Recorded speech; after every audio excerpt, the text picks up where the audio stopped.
So you've probably seen a few headlines floating around the internet saying cause of polycystic ovary syndrome discovered at last. Well, is it really true? I had a few people send me this article and were curious to dig into it. So I dug into the research to find out how this study changes our understanding of PCOS, how it actually relates to you, especially if you are a woman with PCOS and you are trying to conceive. So first off, we'll do a quick overview of the hormones that are mentioned in the study. We'll talk about how the study was conducted and the results that they found. And then finally, we'll talk about what this actually means for you as a woman with PCOS and what it means for your future daughters and granddaughters. So the study was published in 2018, and they hypothesized that high levels of anti-Müllerian hormone, AMH, in pregnant women could actually be a cause of PCOS in the next generation.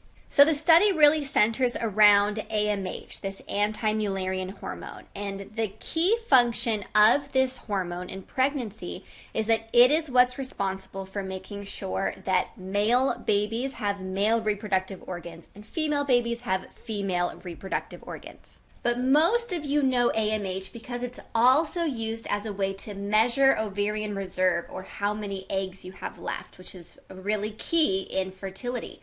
So typically very low AMH, anything under a 1, indicates low ovarian reserve.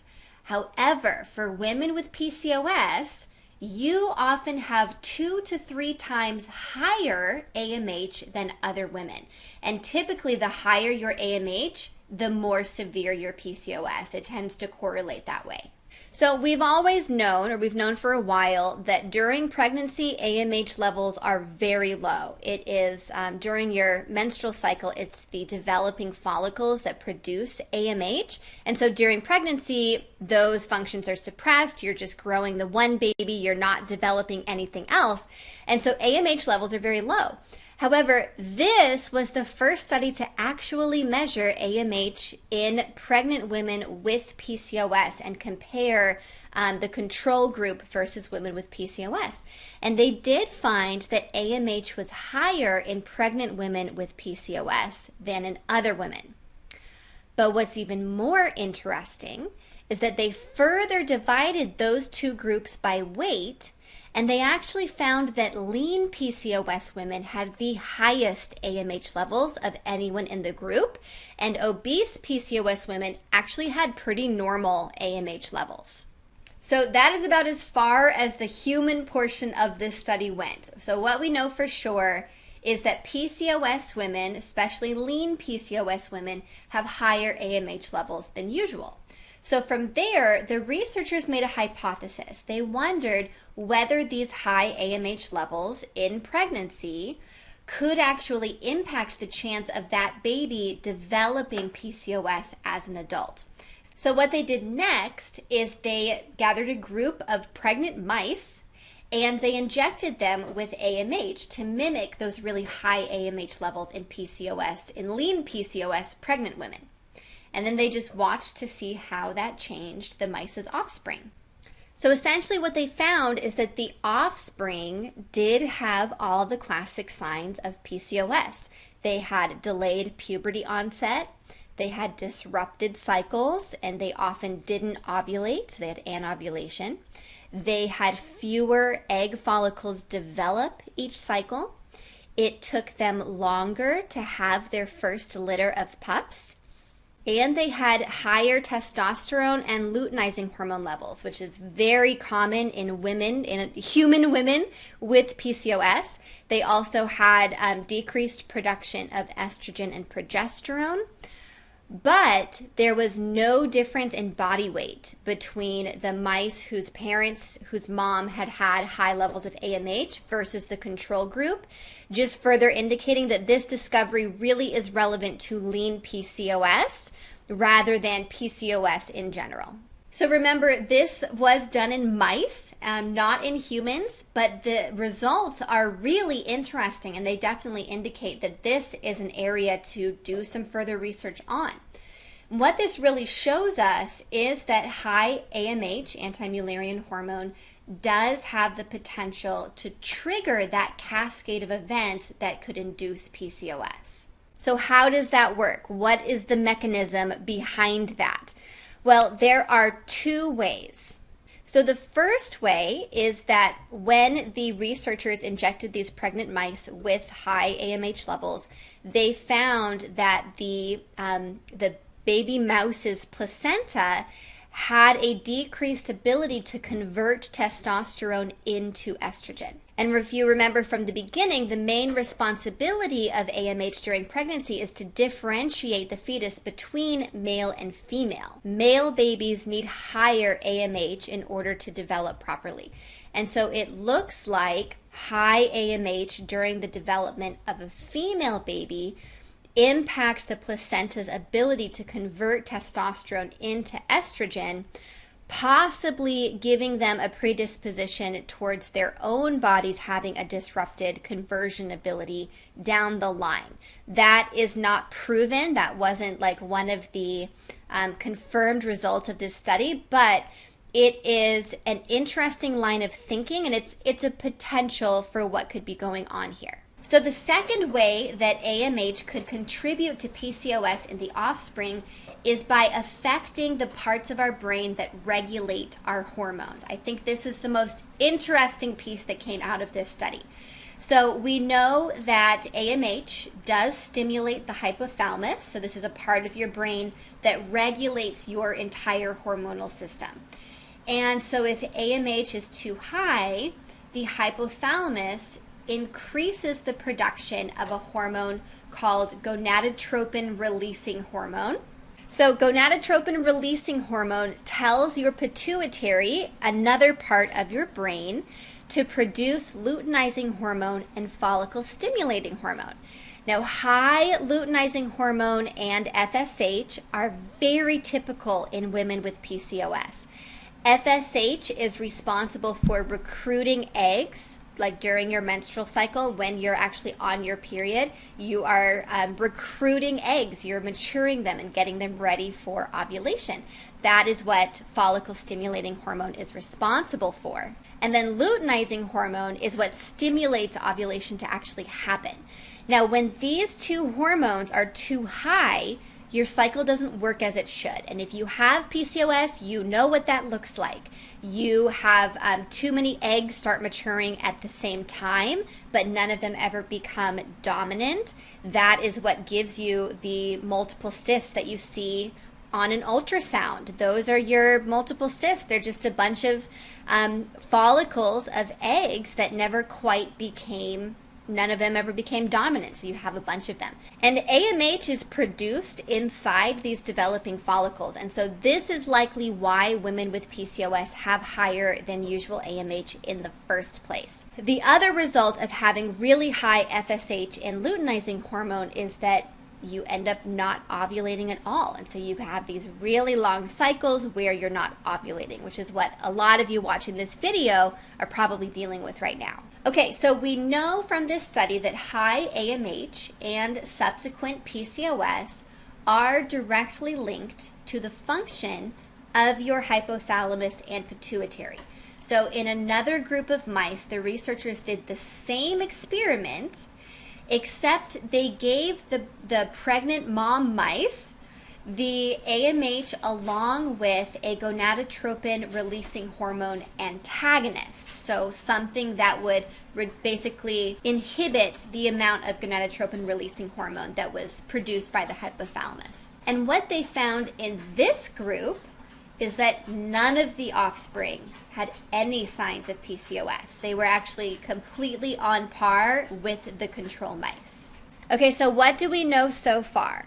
We know that AMH is high in lean PCOS pregnant women, but not in obese PCOS pregnant women. We know that in mice, high AMH leads directly to offspring who have all of the signs and symptoms of PCOS. We know that inhibiting the production of gonadotropin releasing hormone completely reverses those signs of PCOS. And just from women, from human women, we know that gonadotropin releasing hormone is stimulated by high AMH, but also just high estrogen during a normal cycle. And we know that gonadotropin releasing hormone is inhibited by low estrogen and high progesterone. This is part of just a normal healthy cycle that we should all be having, and is really interesting to know when we're thinking about this gonadotropin releasing hormone and AMH and what this means for us. So what does this mean for you? If you have PCOS and you are trying to get pregnant, and you maybe you have daughters, or you want to, and you're thinking about your future daughters and your grandchildren, what does this really mean? Is there actually a cause of PCOS, and is this condition hereditary? Well, a lot of headlines talking about this article said the cause of PCOS has been discovered at last. And I don't think that's true. I think that that is a sensationalist approach, which is very common in our media. For one, the results are really only relevant to the lean PCOS type.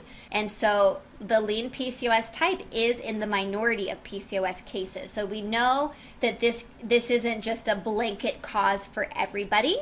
It is very interesting, though. We also just need further research to see if these results are as cut and dry in humans.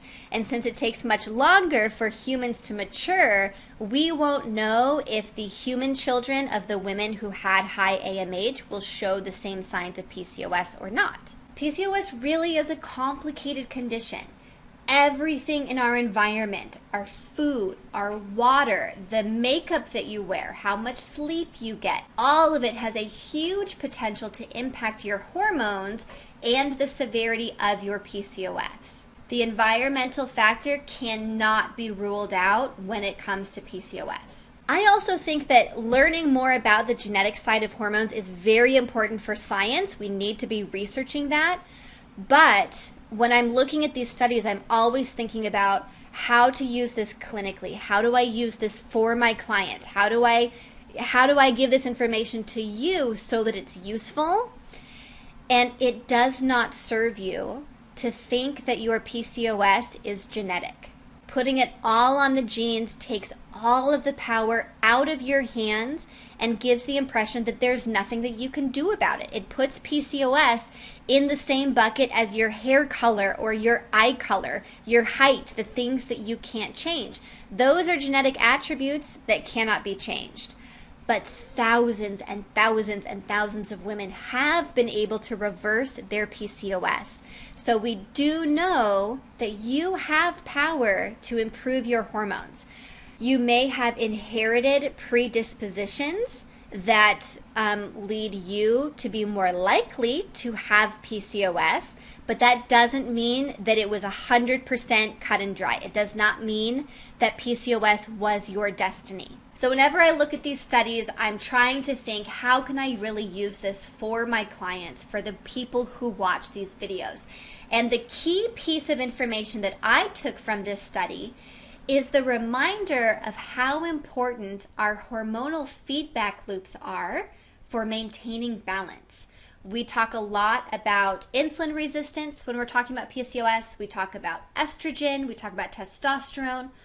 All of our hormones have a feedback loop with our brain. It's our pituitary and our hypothalamus that are constantly monitoring what hormones are in our blood, what quantities, for how long. They are the master hormone regulators of our body. And so in this video, we talked about how anti-Mullerian hormone stimulates the hypothalamus. But that's not the only factor that influences your hypothalamus. Your hunger hormones, leptin and ghrelin, impact your hypothalamus. Your stress levels impact your hypothalamus. Everything in your body is deeply intertwined. And this is so, so true with our hormones. Everything in our hormonal system is constantly talking to each other.